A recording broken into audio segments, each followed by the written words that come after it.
Hello everybody, hopefully आप सब अच्छे होंगे। और आज हमारे लिए एक बहुत ही अच्छी न्यूज़ आई है। हमारी जो एक्सपेंशन हो रही है कंपनी की, वो काफ़ी जगहों पे अभी हो रही है।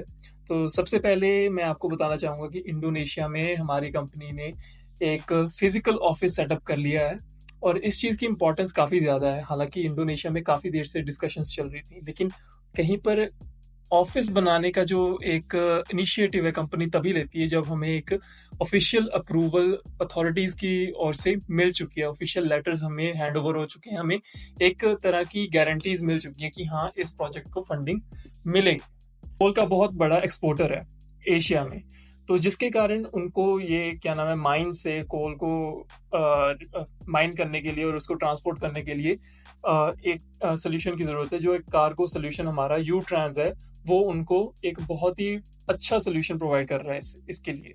और मैं एक और चीज़ क्लियर कर दूं कि वहाँ पे जो ऑफिस सेटअप किया है कोई शेल कंपनी नहीं है। वहाँ पे एक फिजिकल ऑफिस है जहाँ पे हमारे एम्प्लॉयज़, एक वेल ट्रेन्ड स्टाफ रखा गया है। एक डायरेक्टर अपॉइंट किया गया है जो वहाँ पे जो भी ऑपरेशंस, जब भी मतलब कहने का मतलब वहाँ पे कंस्ट्रक्शन स्टार्ट होगी, जो भी जिम्मा होगा उस कंपनी का होगा जो हमारी वहाँ पे सेटअप की गई है। मतलब ये भी है कि कंपनी को सीरियसली लिया जाए कि हाँ, कंपनी का एक ऑफिस है, वहाँ पे हेड ऑफिस है जो ये चीज़ों को लुक ओवर कर रहे हैं। उसके बाद हमारे जो ऑफिस हैं, आपको शायद पता ही होगा, आईस्काई के नाम से पार्टनर कंपनी हमारे इंडिया में भी सेटअप की गई है। हालांकि कंपनी काफ़ी देर पहले भी इंडिया में आई थी प्रोजेक्ट को लेकर, लेकिन तब क्यों नहीं इन्होंने अपने क्या नाम है ऑफिस खोले यहाँ पे, क्योंकि तब एक कोई भी कंफर्मेशन, कोई भी गारंटी नहीं थी कि यहाँ पे ऑफिस क्या नाम है हमारे प्रोजेक्ट्स लगेंगे या नहीं लगेंगे। लेकिन अगर आज ऑफिस खोला गया, एक फिजिकल ऑफिस यहाँ पे इनॉग्रेट किया गया है इन अ पार्टनरशिप, तो इसका मतलब इंडिया में भी काफ़ी प्रोस्पेक्ट्स हैं। और उन्होंने बताया भी है कि सिर्फ इंडिया में ही आने वाले टाइम में 500 प्रोजेक्ट प्लान है। 500 प्रोजेक्ट्स, आप सोच सकते हो। आगे मैं आपको बताऊंगा इसके बारे में। और अभी इस टाइम पे करंटली जो कंपनी है वो 100 से ज़्यादा प्रोजेक्ट्स पे काम कर रही है। उन्होंने डिस्क्लोज नहीं किया है कहाँ कहाँ पे कर रही है। कुछ कुछ जो हो रहे हैं मैं आपको साथ साथ में बता भी रहा हूँ, लेकिन हाँ, अभी लगातार जो इंफॉर्मेशन आ रही है वो 100 प्रोजेक्ट से ज़्यादा पे काम कर रही है। इसके अलावा कजाकिस्तान में काम चल रहा है। कजाकिस्तान में अब कंस्ट्रक्शन के काफ़ी नज़दीक पहुंच चुका है काम। हालांकि जो कंपनी है पिछले 3 साल से कोशिश कर रही है कि कजाकिस्तान में अपने प्रोजेक्ट को लगाने के लिए, और आज जाकर उनको कुछ ना कुछ ऑफिशियल लेटर्स मिले। उनको फिर एक बहुत बड़े बैंक की एक इंटरेस्ट दिखा है कि हाँ, वो इसको फाइनेंस करेगा। तो ये चीज़ें बहुत इंपॉर्टेंट होती हैं कि एक प्रोजेक्ट को लगाने के लिए हमें फाइनेंसिंग चाहिए होती है, हमें गवर्नमेंट बॉडी से अप्रूवल चाहिए होती है। हमें ये देखना पड़ता है कि जो प्रोजेक्ट है वो एक्चुअल में पे बैक करेगा भी या नहीं करेगा, गवर्नमेंट उसको फंड कर रही है नहीं कर रही, कोई गारंटी दे रही है नहीं दे रही। मतलब काफ़ी चीज़ें होती हैं ऐसी।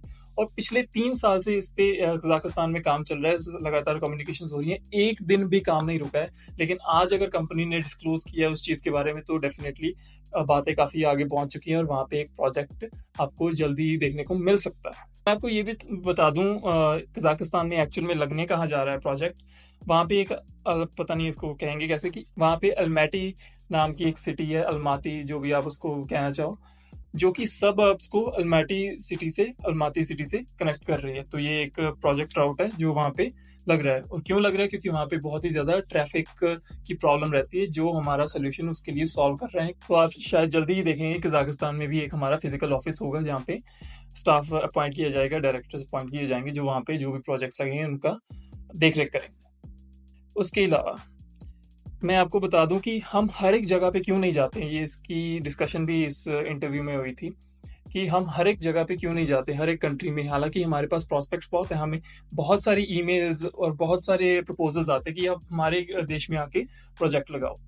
इसका रीज़न ये है कि हम किसी के भी कहने पे भी नहीं जा सकते, क्योंकि मैंने जैसे आपको बताया कि इसमें बहुत सारी पार्टीज इन्वॉल्व होती है। एक बजट, ये एक बहुत एक्सपेंसिव प्रोजेक्ट है इन टर्म्स ऑफ कि ये कोई ऐसी चीज़ नहीं है कि हमें एक मॉल खड़ा करना है या ऐसा कुछ। ये एक पब्लिक ट्रांसपोर्ट की बात हो रही है। तो ऑब्वियसली चाहे हमारी जो टेक्नोलॉजी है इनएक्सपेंसिव है, बाकी टेक्नोलॉजी से 10 से 15 गुना इनएक्सपेंसिव है, 25 गुना इनएक्सपेंसिव है, लेकिन फिर भी वो बहुत बड़ी अमाउंट होती है। ऐसा नहीं है कि कोई एक इन्वेस्टर आएगा और पैसा डाल देगा और प्रोजेक्ट लग जाएगा।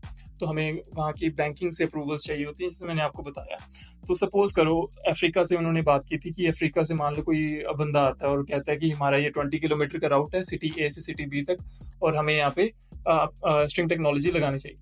लेकिन हमारा काउंटर आर्ग्यूमेंट क्या होता है कि क्या वहाँ पे वो चीज़ वायबल है भी या नहीं है, क्योंकि हमें देखना पड़ता है कि रोज़ के कितने पैसेंजर वहाँ से एक जगह से दूसरी जगह पे जाते हैं, ठीक है? उसके बाद हर एक पैसेंजर कितनी टिकट को पे कर सकता है, कितना टिकट पे कर सकता है। मान लो 20 किलोमीटर का राउट भी है, अगर 1 किलोमीटर का खर्चा $10 मिलियन भी आता है तो $200 मिलियन का खर्चा वहाँ पे आएगा। तो क्या $200 मिलियन खर्च करने को वहाँ की गवर्नमेंट रेडी है, उनके पास इतना बजट है, या कोई इंडिपेंडेंट ऑर्गेनाइजेशन उसको फंड करने के लिए रेडी है? तो इन चीज़ों का ध्यान रखना पड़ता है। $200 मिलियन एक बहुत बड़ी अमाउंट होती है।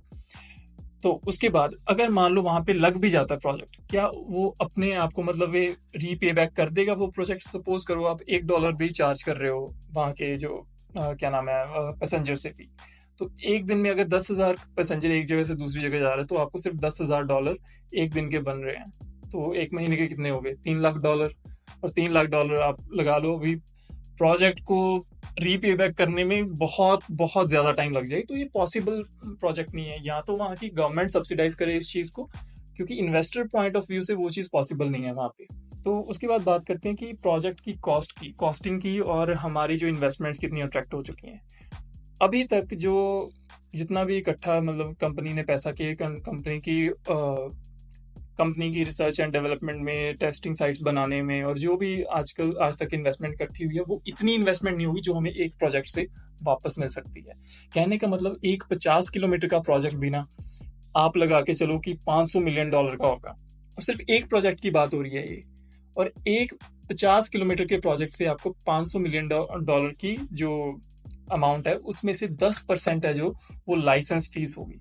कहने का मतलब एक प्रोजेक्ट से हमें $50 मिलियन तक का प्रॉफिट हो सकता है, और वही जो इन्वेस्टर्स में बांटा जाएगा। और ऐसे हम एक नहीं, उन्होंने कहा था कि एक साल में 4-5 प्रोजेक्ट्स कर सकते हैं। मान लो अगर 100 किलोमीटर की एक लाइन है तो 4-5 प्रोजेक्ट्स कर सकते हैं। तो कहने का मतलब 300 से लेके $500 मिलियन की लाइसेंस फीस ही हम कलेक्ट कर सकते हैं उससे।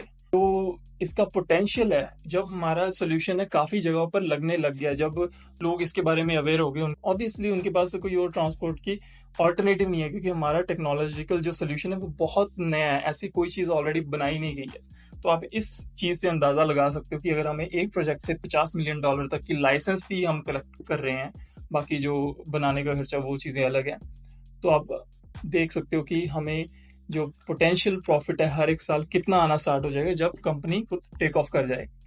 आप मान के चलो सिर्फ इंडिया में ही 500 तक के प्रोजेक्ट प्लान्ड है इन नियर फ्यूचर।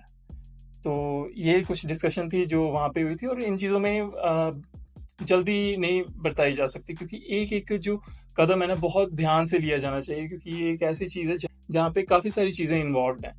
आपको फंडिंग चाहिए, आपको गवर्नमेंट अप्रूवल्स चाहिए, आपको हर एक उनकी जो ऑब्जेक्शंस का क्लैरिफिकेशन देनी है, और हमें अपनी कंपनी की इमेज भी एक रेप्यूटेबल एक एज एन अथॉरिटी जाना है। ये नहीं है कि कोई भी हमें बुला रहा है प्रोजेक्ट वहाँ पे लगाने के लिए और हम मुंह उठा के वहाँ पे चले जाएं। तो इसीलिए इन चीज़ों की वजह से थोड़ी देर होती है, और ये देरी अच्छी है, रादर देन कि हम चीज़ें जल्दी में करें और सारी की सारी कंपनी ध्वस्त हो जाए। तो ये कुछ डिस्कशन थी जो इस उन्होंने लेटेस्ट इंटरव्यू और डिस्कशन में की थी। तो ये कुछ बातें थी जो मैं आपको बताना चाहता था।